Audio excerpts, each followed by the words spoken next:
Hi my dear students, நம்ம இன்னைக்கு பார்க்க போற டாபிக் வந்து Wheatstone Bridge 12th NCERT syllabusல 3rd chapter இருக்கக்கூடிய ரொம்ப இம்பார்ட்டன்டான டாபிக் இந்த Wheatstone Bridge. ஏன் இம்பார்ட்டன்ட் அப்படின்னு சொல்றேன் அப்படின்னு சொன்னா இந்த கான்செப்டை நம்ம கிறிஸ்டல் கிளியரா புரிஞ்சுக்கிட்டோம் அப்படின்னு சொன்னோம்னா நம்மளுக்கு வரக்கூடிய காம்படிஷன் எக்ஸாம்ஸ்ல அதுக்கப்புறம் ஒரு சின்ன சின்ன MCQல அதெல்லாம் ரொம்ப சிம்பிளா ஈஸியா நம்ம போடுற ப்ராப்ளம் சால்வ் பண்றதுக்கு இந்த கான்செப்ட் தான் வெரி ஃபண்டமெண்டல்.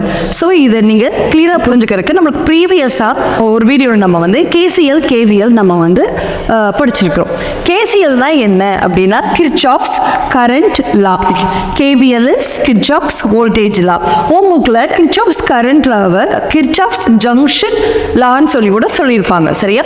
ஒரு ஜங்ஷன் பாயிண்ட், இந்த ஜங்ஷன் பாயிண்ட்ல நிறைய ரெசிஸ்டர்ஸ் இருக்கு. ஓகேவா? நிறைய ரெசிஸ்டர்ஸ் இருக்கு. இந்த ரெசிஸ்டர்ல let it be this point is going to be your junction point. இந்த பாயிண்ட் வந்து உங்களுடைய ஜங்ஷன் பாயிண்ட் ஏன்னு வச்சுக்கோங்க. ஜங்ஷன் பாயிண்ட்ல நம்ம ஆல்ரெடி ரொம்ப எலாபரேட்டடாக பார்த்துருக்குறோம், இருந்தாலும் ஒரு டைம் ரீகலெக்ட் பண்ணிக்கலாம். இதில் let it be this one is I1, this is I2 and this is I3 and this is I4. உங்களுக்கு பார்த்தோன்னே புரியுது இந்த ஜங்ஷனுக்கு யாரெல்லாம் incoming current, I1 incoming current, I2 incoming current. யார் அவுட் கோயிங், இந்த ஜங்ஷன் வந்து வெளியே போறவங்க யாரு, I3 வெளியே போறாங்க, I4 வெளியே போறாங்க இல்லையா? அப்ப நம்மளுக்கு KCL என்ன சொல்லுது அப்படின்னு சொன்னா incoming current is equal to out going current. Incoming current is equal to out going current. So incoming current இங்க யாரு, I1 plus I2 is equal to I3 plus I4. Okay, clear? Right. So நம்ம இதில் short ஃபார்ம்ல எழுதிக்கிறேன். Incoming current is equal to out going current. So I1 plus I2 is equal to I3 plus I4. எது suppose இந்த இடத்துல I3 incoming கரண்டாக இருந்தால் நீங்கள் என்ன பண்ணியிருப்பீங்க, இந்த இடத்துல plus I3 is equal to I4ன்னு போட்டிருப்பீங்க. அவ்வளோதானே? கிளியர் தானே? குட். இப்போ அடுத்தது கிர்ச்சாஃப்ஸ் வோல்டேஜ் லா. இதுவும் நம்ம ஆல்ரெடி பார்த்துருக்கோம். இது ஜஸ்ட் 2 செகண்ட்ஸ் ரீகலெக்ட் பண்ணிக்கலாம். ஒரு க்ளோஸ்டு லூப்ல, இது வந்து அட் ஜங்ஷன் பாயிண்ட்ல, இது வந்து என்னது, ஒரு க்ளோஸ்டு லூப்ல, க்ளோஸ்டு லூப் இல்லைன்னா சர்க்கியூட் எது வேணா சொல்லிக்கலாம். ஒரு க்ளோஸ்டு லூப் இருக்கு. Let it this one is a closed loop. இது ஒரு க்ளோஸ்ட் லூப். இதில் கரண்ட் போயிட்டு இருக்கு. இதில் இந்த கரண்ட்ல எந்த ரெசிஸ்டர்ல வோல்டேஜ் ட்ராப், வோல்டேஜ் ரைஸ் இருக்கும், தட் இஸ் இந்த இடத்துல ஒரு பேட்டரி சும்மா கனெக்ட் பண்ணிக்கிறேன். இதில் பார்த்தீங்கன்னா voltage drop is equal to voltage rice. இது எல்லாமே நம்ம ஆல்ரெடி கிளியராக பார்த்துருக்கோம். ஓகேவா? இதை ரீகலெக்ட் பண்ணிக்கலாம். இப்போ இந்த ரெண்டையும் அப்ளை பண்ணி Wheatstone Bridge-ஓட நம்ம ஒர்க்கிங் பிரின்சிபிள் பார்க்கலாம். கன்ஸ்ட்ரக்ஷன் எப்படி இருக்கும் அப்படின்னா 4 ரெசிஸ்டர் இருக்கும். ஓகே, ஸோ இப்படி டாட் வச்சுக்கிட்டிங்கன்னா உங்களுக்கு ட்ரா பண்ணுறது சிமெட்ரிக்கலாக இருக்கும். இதில் வந்து திஸ் இஸ் நான் உன் புக்கில் இருக்கக்கூடிய அதே நோட்டேஷன்ஸை அப்படியே அதே லெட்டர்ஸை யூஸ் பண்ணிக்கிறேன். சரியா? திஸ் இஸ் A, கிளாக் வைஸில் சுற்றிக்கிங்க, B, C, D. ஓகே, இது ஒவ்வொன்றும் ஒவ்வொரு ஆம். AB ஆம், AD ஆம், AB ஆம், BC ஆம், CD ஆம். சரி. ஸோ இந்த டேக்கும் பிக்கும் இடையில ஒரு கால்வனோமீட்டர் இருக்கு. இந்த கால்வனோமீட்டர் என்ன அப்படிங்கிறதெல்லாம் நம்ம ப்ரீவியஸ் சாப்டர்ஸ்ல இருக்கு, ப்ரீவியஸ் கிளாஸ்ல பார்த்துருக்கோம். இந்த கால்வனோமீட்டர் எதுக்கு யூஸ் ஆகுது? கரண்ட்டை மெஷர் பண்றதுக்காக யூஸ் ஆகுது. ஓகேவா? ஸோ இது வந்து ஒரு பேட்டரியில கனெக்ட் பண்ணியிருக்கோம். ஓகே, இது வந்து பேட்டரி ஆம், இது வந்து அன்னோன் ஆம் அப்படின்னா புக்கில் தியரி இருக்கும். சரியா? அதெல்லாம் பார்த்துங்க. இப்போ இதில் என்ன ஒரு இது அப்படின்னா, let it be this is R1, this is R2 and this is R3, this is R4. இந்த ரெசிஸ்டர்ஸ் நான் புக்கில் இருக்கிற அதே நோட்டேஷன்ஸ் யூஸ் பண்ணிக்கிறேன். இப்போ இந்த இடத்துல வரக்கூடிய கரண்ட் வந்து I2, R2 போகிறது I2, இது வந்து I1, இது வந்து IG, this is I4, இது I3. அவ்வளோதாம்மா. அடுத்தது இந்த KCL KVL அப்ளை பண்ணோம்னா நம்மளுக்கு ஈஸியாக ஒர்க்கிங் பிரின்சிபல் புரிஞ்சிடும். ஃபர்ஸ்ட் இது எதுல ஜங்ஷன் பாயிண்ட் இருக்கு? பி ஒரு ஜங்ஷன், ஏ ஒரு ஜங்ஷன் பாயிண்ட் இருக்கு, பி இருக்கு, சி இருக்கு, டி இருக்கு. பட் நம்ம எதை எடுத்துக்க போறோம் அப்படின்னா இந்த பி ஜங்ஷன் பாயிண்ட்டையும் டி ஜங்ஷன் பாயிண்ட்டையும் தான் நம்ம கால்குலேஷனுக்காக எடுத்துக்க போறோம். ஸோ அட் ஜங்ஷன் பில at junction Bல இவங்க தான் ஜங்ஷன் பி இல்லையா? இந்த ஜங்ஷன் பில யாரெல்லாம் இன்கமிங் கரண்ட், என்னென்ன கரண்ட் இருக்கு? I2 இருக்கு, I4 இருக்கு, IG இருக்கு இல்லையா? ஸோ இதில் யார் இன்கமிங், யார் வர்றாங்க இந்த பி நோடுக்கு? I2 வர்றாங்க, IGயும் I4 வெளியே போகிறாங்க. ரைட். இப்போ இதுக்கெல்லாம் முன்னாடி நம்ம என்ன அசம்ஷன் எடுத்துக்கிறோம் அப்படின்னு சொன்னால் assume IG is equal to 0. Assume IG is equal to 0. இந்த ஆம்ல போகக்கூடிய கரண்ட் 0ன்னு அஸ்யூம் பண்ணிட்டு டெரைவ் பண்றோம். ஏன் அஸ்யூம் பண்றோம் அப்படின்னா நம்ம அப்படியே போக பார்க்கலாம். சரியா? So IG is equal to 0. So இந்த ஜங்ஷனில் incoming current is equal to I2 is equal to IG plus I4. Good. So IG is equal to 0. Substitute பண்ணீங்கன்னா I2 is equal to I4. Let it be equation number 1. Fantastic. இப்போ நீங்க Bங்கிற junction Dங்கிற junction எடுத்துக்கலாம். At junction Dல பார்த்தோம் அப்படின்னு சொல்லி சொன்னா at junction Dல பார்த்தோம்னா யாரெல்லாம் incoming current? I1 incoming current, then IG incoming current. So I1 plus IG is equal to either outgoing current. I3 is outgoing current. Very good. இப்போ இதில் நீங்கள் ஆல்ரெடி நம்ம என்ன அஸ்யூம் பண்ணியிருக்கிறோம்? IG is equal to 0ன்னு assume பண்ணியிருக்கிறோமா? So அதை இங்கே சப்ஸ்டியூட் பண்ணிங்கன்னா உங்களுக்கு என்ன கிடைக்கும்?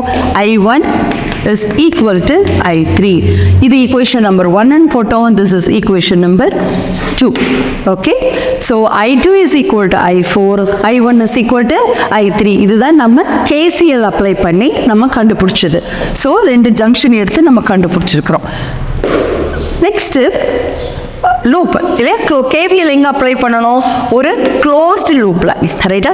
இங்கே பார்த்தீங்கன்னா இது ஒரு லூப், இது ஒரு லூப், இது ஒரு லூப், 3 லூப்ஸ் இருக்கு. இந்த லூப்பில் நம்முடைய கன்வீனியன்ட்டுக்காக கால்குலேஷனுக்காக 2 லூப் எடுத்துருக்குறோம்.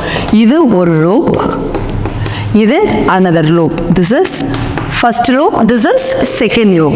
Okay, ரொம்ப கிளம்ஸியாக இருந்துச்சுன்னா இதை erase பண்ணிக்கலாம். இப்போ இது this is one as a first loop. இந்த first loopல நம்மளுக்கு KVL என்ன சொல்லுது? voltage drop is equal to voltage rise ன்னு சொல்றாங்களா? சூப்பர். ஸோ இது இந்த டைரக்ஷன் தான் போடணுமா அப்படின்னா அப்படியெல்லாம் எந்த ஹார்ட் அண்ட் ஃபாஸ்ட் ரூலும் கிடையாது. நீங்கள் இந்த டைரக்ஷனை கூட மாற்றி போட்டுக்கலாம். அதுக்கு ஏற்ற மாதிரி மைனஸ் ப்ளஸ் மாறும், அதனால ஒன்றும் தப்பு கிடையாது. ஓகேவா? அது ஏன் எதுக்காக அப்படின்னு சொல்லி சப்போஸ் இது உங்களுக்கு டவுட் இருந்துச்சுன்னா கமெண்ட் பாக்ஸில் போடுங்க, அதை கிளாரிஃபை பண்ணுறேன். ஓகே. இந்த லூப்பில் நம்ம எடுத்த டைரக்ஷன் இந்த டைரக்ஷனா, இங்கே இருக்கிற current I2, IG, I1 3 current இருக்கா? இந்த லூப்போட டைரக்ஷனோட எந்த கரண்ட்டு ஒத்து போகுதோ அதை ப்ளஸ்ன்னு எடுத்துக்கிட்டோம்னா ஆப்போசிட்டாக இருக்கிறத மைனஸ்ன்னு எடுத்துக்கணும். சப்போஸ் ஒத்து போகிறத நீங்கள் மைனஸ்ன்னு எடுத்துக்கிட்டீங்கன்னா ஆப்போசிட்டாக இருக்கிறத ப்ளஸ்ன்னு எடுத்துக்கணும். ஓகே, ஒன்றும் இல்லை, ரொம்ப கிளியர். இப்போ இதோட டைரக்ஷனும் சேமாக இருக்குது. அப்போ I2வையும் இந்த லூப்பையும் நீங்கள் சேம்னு ப்ளஸ்ன்னு எடுத்துக்கலாம். So R2 into I2 applying KVL at loop 1. Loop 1ல apply பண்றோம். I2 into R2 இந்த இடத்துல போற கரண்ட் வந்து IG. This is 0. So விட்டுறலாம். இந்த இடத்துல வர்றது பார்த்தீங்கன்னா இது மைனஸ்ல வருது. So minus I1 into R1 is equal to 0. ஒரு closed loopல voltage drop is equal to voltage rise. Okay. So இதில் இந்த ஈக்குவல் டு அந்த பக்கம் கொண்டு போனீங்கன்னா I2 divided by R2 is equal to I1 into R1. So R2 divided by R1 is equal to I1 divided by I2. Next சிம்பிளாக இந்த numbers இந்த வேரியபிள்ஸை change பண்ணி let it be 1 and 2. இது வந்து தேர்ட் ஈக்குவேஷன் வச்சுக்கலாம். Right okay. So இப்போ first loop முடிச்சிட்டோமா, second loop அதே போல் தான் உங்களுக்கு ரொம்ப இப்போ ஈஸியாக இருக்கும்னு நினைக்கிறேன். இந்த லூப்போட நம்ம எடுத்த டைரக்ஷன் இந்த டைரக்ஷனா, இந்த டைரக்ஷனும் இந்த கரண்ட்டோட டைரக்ஷனும் சிமிலராக இருக்குது. ஓகே, ஒத்து போகுது. ஸோ இதை நம்ம ப்ளஸ்ன்னு எடுத்துக்கலாம். இப்படி ஆப்போசிட்டாக வருது, I3யும் அப்போஸ் ஆகுது. ஸோ இதை வந்து மைனஸ்ன்னு எடுத்துக்கலாம். So I4 into R4 minus I3 into R3. equation number 1ஐயும் 3ஐயும் நம்ம என்ன செய்கிறோம், அப்ளை பண்ணுறோம். இந்த above equationல அப்ளை பண்ணோம் அப்படின்னா I4 is equal to I2. So I2 into R4 minus I3 என்ன ஆயிடுச்சு, I1 I1 into R3 is equal to 0. Okay, so இதில் என்ன செய்யலாம், இந்த I1 divided by I2 போட்டுருக்கோன்னா அதே போல் இதையும் மாற்றிக்கலாம். I2 R4 is equal to I1 R3. So I1 divided by I2 is equal to, இது இந்த பக்கம் கொண்டு வந்துட்டு ஸோ இந்த R3-ஐ RHS சைடு கொண்டு வந்துடலாம். R4 divided by R3. Let it be equation number 4. Okay, பார்த்துக்குங்க. இந்த தேர்ட் ஈக்குவேஷனும் இந்த fourth ஈக்குவேஷனும் I1 divided by I2 இருக்கு, இங்கே I1 divided by I2 இருக்கு. I1 divided by I2 third ஈக்குவேஷனில் என்ன சொல்லுது, R2 divided by R1 சொல்லுதா, இங்கே வந்து R4 divided by R3 சொல்லுதா. இப்போ இந்த ரெண்டையும் நம்ம கம்பேர் பண்ணலாமா. ஸோ இது ரெண்டையும் ஈக்குவேட் பண்ணீங்க அப்படின்னு சொன்னால் உங்களுக்கு என்ன கிடைக்கும், R2 divided by R1 is equals R4 divided by R3. So this is very important relation in a balanced circuit. ஒரு பேலன்ஸ்டு சர்க்கியூட்டில் இது வந்து ஒரு இம்பார்ட்டன்ட் ரிலேஷன். இந்த நம்பரை வந்து நம்ம மாற்றி எடுத்துருக்கோம். இதுதான் ஈக்குவேஷன், கிடைச்ச ஈக்குவேஷன். நீங்கள் R1 R2 எது வேணால் மாற்றி எடுத்துக்கோங்க. இதுதான் R1 R2ன்னு நம்ம எப்போவுமே மெமரைஸ் பண்ண தேவையில்லை. இது ஒரு பிரிட்ஜ் சர்க்கியூட் கொடுத்துருந்தாங்க அப்படின்னு சொன்னால் இந்த ரெசிஸ்டன்ஸ், இந்த ஆர்மில் இருக்க மேலே இருக்கக்கூடிய ரெசிஸ்டன்ஸ் டிவைடட் பை கீழே இருக்க ரெசிஸ்டன்ஸ் இஸ் ஈக்குவல் டு இங்கே மேலே இருக்க ரெசிஸ்டன்ஸ் டிவைடட் பை கீழே இருக்க ரெசிஸ்டன்ஸ். அவ்வளோதாம்மா.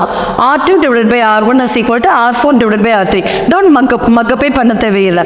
நீங்கள் ஒரு பிரிட்ஜ் சர்க்கியூட்டில் இந்த arm divided by this arm is equal to இந்த ஆர்ம் டிவைடட் பை திஸ் இந்த கீழே இருக்கிற ஆர்ம் அப்படின்னு சொல்லி போட்டுட்டீங்கன்னாவே உங்களுக்கு இந்த ஈக்குவேஷன் கிடைச்சிடும். ஸோ ஏன் இதை இவ்வளோ கஷ்டப்பட்டு கண்டுபிடிச்சோம் அப்படின்னா R4 is equal to R3 into R2 divided by R1.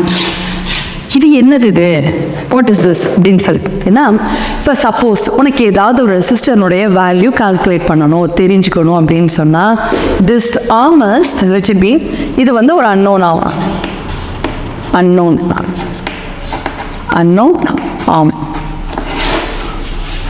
Okay, unknown arm. இந்த இடம் அன்னோன் ஆர்மாக இருந்துச்சு அப்படின்னா ஒரு ரெசிஸ்டரை பாட்டாக போட்டுக்கோங்க. அது என்ன பாட், பொட்டென்ஷியோமீட்டர். ரெசிஸ்டன்ஸ் வேல்யூ சேஞ்ச் பண்ணிக்கலாம். இப்படி ஒரு மேலே ஒரு நாப் இருக்கும், இல்லை அப்படின்னா சைடில் ஏதாவது ஒன்று இருக்கும். அதை வச்சு என்ன செஞ்சுக்கலாம், அதோட ரெசிஸ்டன்ஸ் வேல்யூ நீங்கள் சேஞ்ச் பண்ணிக்கலாம்.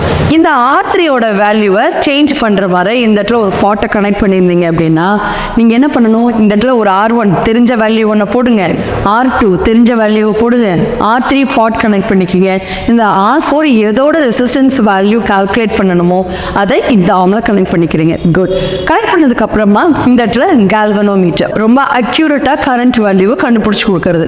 இதை நம்ம ஃபுல் அசம்ஷனை எப்படி எடுத்தோம், இந்த IG is equal to 0 அசம்ஷனில் தான் எடுத்தோம் இல்லையா. ரைட். இப்போ இந்த வேல்யூவை R3யோட வேல்யூவை நீங்கள் அட்ஜஸ்ட் பண்ணுறீங்க. அட்ஜஸ்ட் பண்ணிவிட்டு இப்போ நீங்கள் இந்த ரெசிஸ்டன்ஸ் வேல்யூ போட்டோன்னே இங்கே ஏதாவது ஒரு கரண்ட் ரீடிங் காமிக்கும். ஓகே, இந்த R3யை அட்ஜஸ்ட் பண்ணுறீங்க. R3 அட்ஜஸ்ட் பண்ணி இந்த கரண்ட்டோட வேல்யூவை 0 பண்ணுறீங்க. இந்த கரண்ட்டோட வேல்யூ எப்போ 0 ஆகும் அப்படின்னு சொன்னால் R4 divided by R3 is equal to R2 divided by R1 ஆகும்போது. குட். ஓகே, ஸோ இப்போ இது வேல்யூ 0 வந்தோடனே இந்த R3 அட்ஜஸ்ட் பண்ணுறத நிறுத்திட்டு அந்த ஈக்குவேஷனில் சப்ஸ்டியூட் பண்ணுறீங்க. என்ன பொட்டென்ஷியோமீட்டர் பாட்டில் என்ன வேல்யூ வந்திருக்கு அப்படின்னு சொல்லி பார்த்துட்டு அதை சப்ஸ்டியூட் பண்ணீங்க. இது R2 R1 ஆல்ரெடி நம்ம எடுத்து போட்டதா இல்லையா, நம்மளா டிஃபைன் பண்ணி போட்டிருக்கோம். ஸோ இந்த வேல்யூ போட்டீங்கன்னா unknown resistance value calculate பண்ணிக்கலாம். See, students, இந்த கண்டிஷன்ஸ் வந்து இதோட ஸ்டாப் ஆகுறது இல்லை. நீங்கள் சம்டைம்ஸ் பெரிய காம்ப்ளெக்ஸ் சர்க்கியூட் கொடுத்துருக்குறாங்க, இந்த மாதிரி ஒரு பிரிட்ஜ் கொடுத்துருக்குறாங்க அப்படின்னு சொன்னால் நீங்கள் சட்டத்தை பார்த்த உடனே whether the circuit is balance circuit or not நீங்கள் பார்க்கணும்.